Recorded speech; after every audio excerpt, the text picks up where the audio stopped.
Imagine being homeless with nowhere to go, nowhere to put your things, and nothing to eat. But when the unthinkable happens in the North Bay, it's COTS, the Committee on the Shelterless, that is providing sanctuary. The Mary Isaac Center in Petaluma has an emergency shelter with bunk beds, transitional housing that rivals an apartment complex, emergency medical help, drug and alcohol testing, and counseling. Help to get people off the streets and back on track. John Records runs the program, working with the homeless here for 16 years. For the most part, people have had devastating things happen to them. They've lost a loved one, they've lost a job, they may have been neglected and abused as a child. Sometimes they have all those things together, plus some serious illness, and those are the kinds of things that bring them through our doors. Helping people find a stable home is the goal, but bringing in the community is how they make it happen. We work with the community, we engage the community, and we say, come on in and see who the people are. I'm really proud to say that we get about 50,000 volunteer hours a year from the community. John Records is an attorney who says it's his job to tell the stories of people who are homeless. When you see somebody who's on the street and really looks homeless, somebody who's carrying some bags, pushing a shopping cart, talking to themselves, please give some thought to the fact that they were once a cute little kid, like your own children. Whatever their mistakes might have been, whatever their challenges might have been, keep in mind that they were probably hurt severely more than once and are worthy of support in making the best of their lives. John Records says building a community in Petaluma to help people out of homelessness is what his organization is all about. If people watching this take away nothing else, they should know that people can be helped. We know how to help them. We know what it takes to help people who are homeless. We don't have the resources to do that. So a lot of what my job is to explain to people, yeah, there is hope.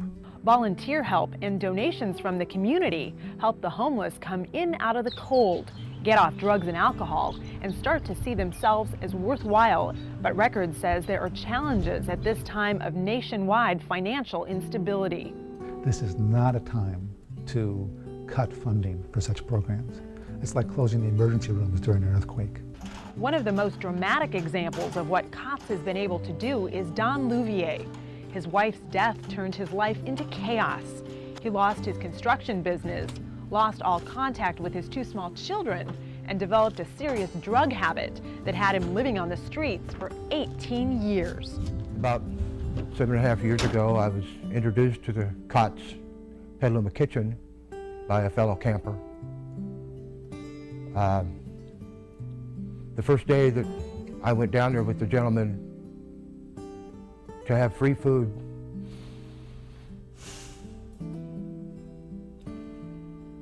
given to me on a plate, I felt very, very small, but that was even after living out of dumpsters. But from that day forward, I never quit going. The kitchen not only gave me food for my stomach, but gave me food for my soul, food for hope. They saw something in me that I didn't realize I had. It was compassion, caring. Now Louvier works for COTS, running the food service program and doing street outreach. They taught him computer skills and gave him a job. He's grateful now for the chance to give back. Since I started the outreach job about 1.5 years ago, very proud to say that